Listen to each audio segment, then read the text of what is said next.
In 1015 and again in 1016 forces from the taifa of Denia, in the east of Muslim Spain, al-Andalus, attacked Sardinia and attempted to establish control over it. In both these years joint expeditions from the maritime republics of Pisa and Genoa repulsed the invaders and preserved Sardinia as a part of Christendom. These Pisan Genoese expeditions to Sardinia were approved and supported by the Papacy, making them precursors of the Crusades, which began 80 years later. The victors, however, turned on each other and the Pisans obtained mastery over the island at the expense of their erstwhile allies. For this reason, the major Christian sources for the expedition primarily belong to Pisa, which celebrated its double victory over the Muslims and the Genoese with an inscription on the walls of its Duomo. Denia perhaps hosted a naval squadron under the caliphs of Córdoba in the 10th century. Its port was very good and very old. According to al-Andalus, as quoted in al-Himyar, its shipyards were important in outfitting its fleet, and these may have been where the fleet launched against Sardinia originated.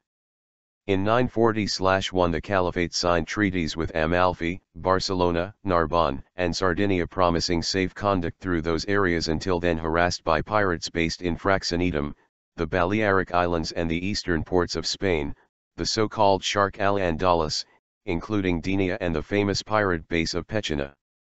There is a recorded embassy from Sardinia to Córdoba in the years immediately following, but from 943 to c. 1000 there are no recorded Muslim attacks on the Christian ports of the western Mediterranean. The Carolingian navy was present in both Pisa and Genoa in the early 9th century. The North Italian cities had sent ships to protect Sardinia from a Muslim fleet in 829, but it was probably a Muslim fleet operating out of Sardinia that raided Rome in 841. The period of the late 10th and early 11th centuries corresponded with a large growth in Pisa's population and in its geographical extent. Its walls and fortifications doubled in scope and its suburbs grew. It entered into frequent territorial disputes with neighboring Lucca, often violent, and its need for imports grew commensurately. Genoa, with even less hinterland to support its citizens and its shipyards, was also pressured into looking for new markets. The Annals Pisani Antiquissimi, the civic annals of Pisa compiled by Bernardus Marangones, record only a few events from the 10th century, and all have to do with the waging of war. In 970 the Pisans were in Calabria, probably making war on its Muslim occupants in order to secure safe passage for their merchants through the Strait of Messina that separated Muslim Sicily from the peninsula. The annals also record a Muslims' naval attack on Pisa in 1004 and a Pisan victory over the Muslims off Reggio in 1005. The Muslim assault of 1004 may have originated in Spain, or it may have been a typical pirate raid. The Pisan attack was likely a response, and perhaps a serious attempt to put an end to Muslim piracy, for which Reggio served as a perennial base. In 1006 an embassy from the Byzantine Emperor Basil II to the court of the Caliph Hisham II released some Andalusian soldiers that had been captured off the coasts of Corsica and Sardinia. Together with Sicily, Corsica and Sardinia comprised the route of the islands which linked the North Italian towns to the markets of northern Africa and the eastern Mediterranean. Without control of the islands the expansion of Pisan and Genoese mercantile ventures would have been severely hampered.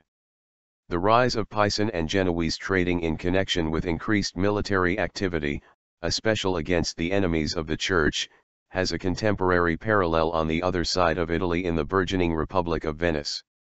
The taifa of Denia at its peak.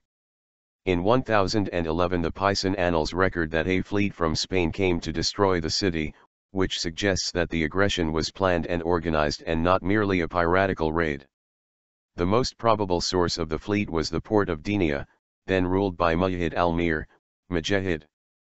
According to the Chronicle of Ibn Idr, Mujahid received Denia from the Cordoban Jib Muhammad ibn Abmir al-Manr, who died in 1002. It is unclear from Ibn Idr whether Mujahid conquered the Balearics from his base at Denia, or whether he took control of Denia from a base in the Balearics. A Muslim enclave was perhaps established by Mujahid's predecessor as ruler of the Balearics around 1000. Pope John VIII, since Sardinia lay directly across the Tyrrhenian Sea from Rome, urged the Christian lay powers to expel the Muslims from the island in 1004. First expeditions, 1015. Mujahid was probably motivated to conquer Sardinia in order to legitimize his power in Denia and the Balearics. A civil war, fitna, had broken out between various factions, taifas, after 1009 in the declining caliphate. A freed slave, Mujahid found it necessary to legitimize his position by appointing a puppet caliph, Abd al-Hayyan Ubayd al-Hayyan Wald al-Mu'i, in 1013. He probably saw an opportunity to secure his authority by waging a holy war, jihad, a device which had been used effectively by the man who appointed Mujahid to rule Denia, al-Manr. The conquest of Sardinia was thus undertaken in the name of al-Mu'i, and the Islamic historian Ibn al-Khat praised Mujahid before God for his piety in the event. One school of Islamic jurisprudence, represented in Mujahid's day by al-Maward, recognized emirs by conquest, those like Mujahid who had a right to rule lands they conquered for Islam. In 1015 Mujahid came to Sardinia with 120 ships, a large number which confirms that the expedition was not designed for raiding. The 12th century Pisan Liber Mayalachinis, a history of the 1113-1115 Balearic Islands expedition, records that Mujahid controlled all of the Sardinian coastal plain. In the Pisan histories of the time the expedition to Sardinia of 1015 is described tersely. The Pisans and Genoese made war with Mujahid in Sardinia, and defeated him by the grace of God, and the Pisans and Genoese defended Sardinia. The annals covering the years 1005-16 are quoted in their entirety below. The dating of the expedition to 1015 is based on the Pisan calendar, which also causes them to date Mujahid's second expedition to 1017. The account of the Liber Mayalachinis is more detailed, although it excludes the Genoese, and so is probably referring to the 1015 expedition. It reports that even the Pisan nobles, in their eagerness, took turns rowing the galleys. It also compares them to starving lions rushing their prey. Mujahid fled at the approach of the Italians, according to the Liber, which does not mention an actual engagement in 1015. Second Muslim expedition, 1016. Mujahid returned to Sardinia in 1016 intending a more thorough conquest of the island. To this end he brought along a reported 1,000 horses from the Balearics. On these islands, which were renowned for their horses and mules, Mujahid had reformed the tax system and put the stables at the service of the government in preparation for his expedition. He arrived off Sardinia with a large fleet and a landing force capable of a rapid conquest.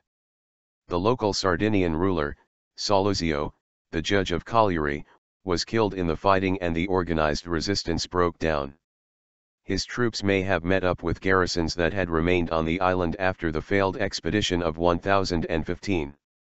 He also established a beachhead at Luni, on the coast between Genoa and Pisa, according to the 11th century German chronicler and Bishop Thietmar of Merseburg, Thidmarus, who misdates the event to 1015. Luni was reportedly taken by surprise, but the citizens and the bishop managed to flee. Both town and countryside were pillaged without resistance. To solidify his conquest, Mujahid immediately set about building cities using the local Sards for slave labor. He may have had some buried alive in the walls of his new city. The area he controlled, the plain between the central mountains and the sea, corresponded roughly to the judicature of colliery, regnum colaritanum in the Liber, 3:45, whose judge he had defeated and killed. The site of one Islamic fortification can be approximated, for a Greek charter of 1081 makes reference to a Castro de Mujid, castle of Mujahid, near Colliery, the chief city and port of the judicature. Archaeological research in the 1970s uncovered what may be Roman baths modified to fit Islamic tastes near Corchichu.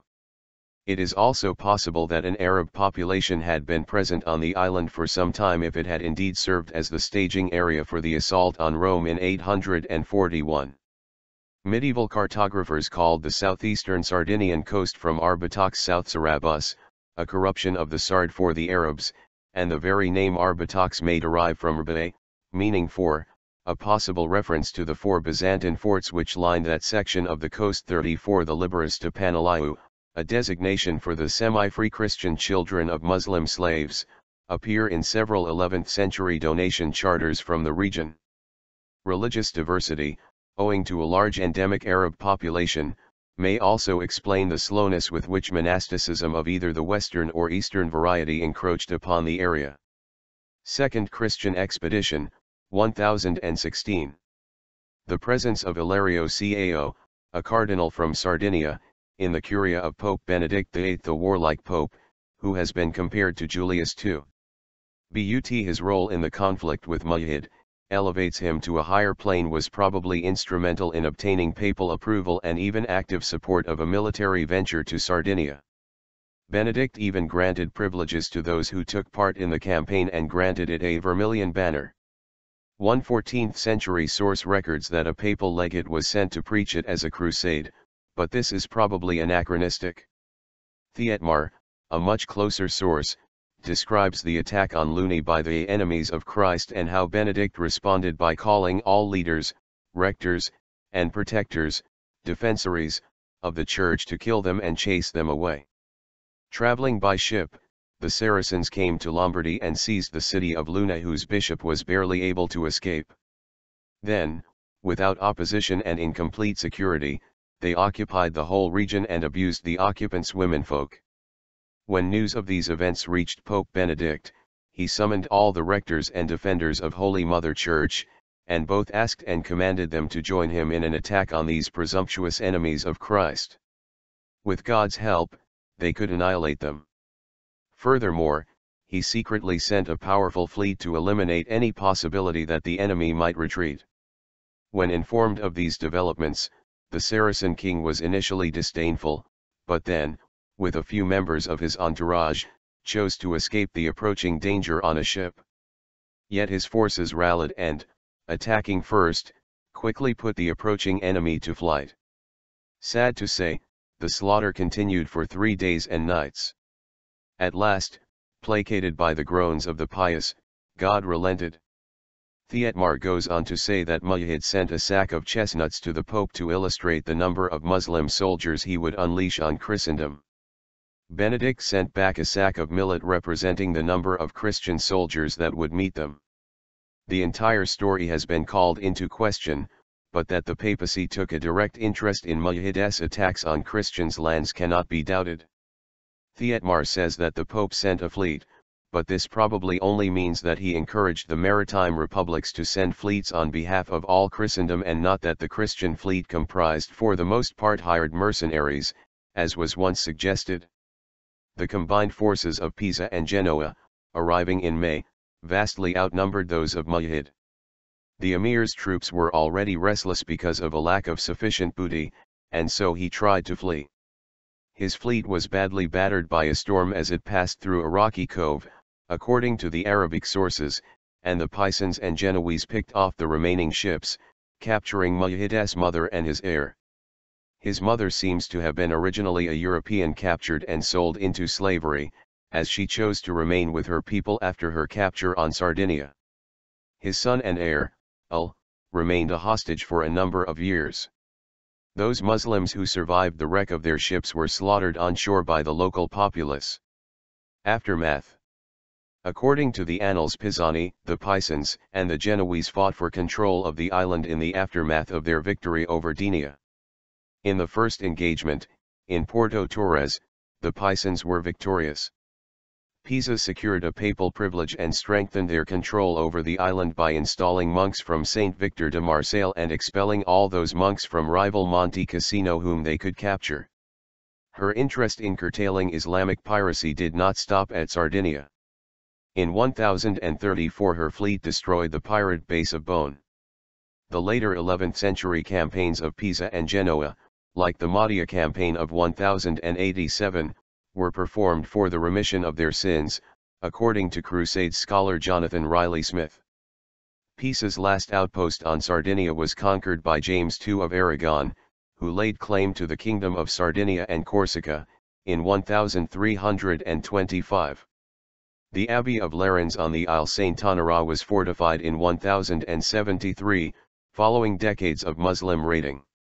Mujahid never attacked Sardinia again, despite a late medieval story about an invasion of 1021, in which the Pisans on the island were hunted down.